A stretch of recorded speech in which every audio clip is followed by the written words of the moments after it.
time we were having some discussions at GSWAG about what we felt were some gaps in the information we gathered through the wellbeing assessment process. So there were a couple of areas where we felt we needed to do some more kind of research and kind of investigative work. I think as a group we really recognised that we wanted to move away just from measuring the sort of outturn stuff, so you know how much of this was done. We wanted to get into the impact. That's easier said than done. Whilst there was a little bit in our assessments about sort of future trends and what the future might look like, there wasn't a lot, and it was something that we needed to invest a bit of kind of time and effort into.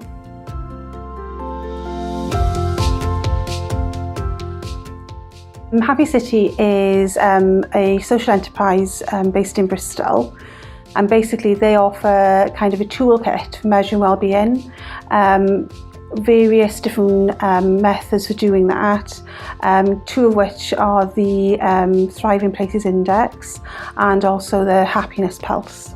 The concept of the project was to look at different sets of data that relate more to lived experience, and to tell people stories of events that have already happened in the past, to learn how we dealt with those and how communities responded to those.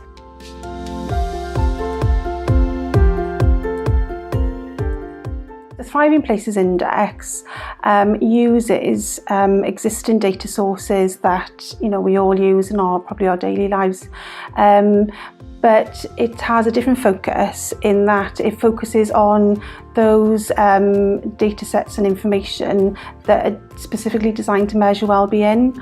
So using existing data but using it in a different way to how it'd been used before. Basically asking our residents how they feel about their daily lives. Are they satisfied with the place they live, the job they do, and other aspects. And that was certainly something we felt that we had very little information on. And then finally, the future trend stuff. Again, we had some information, and I think throughout all our assessments there is some data about, for example, I know there's lots on health, and if we don't make changes to the way we live our lives, our health is going to get worse in the future.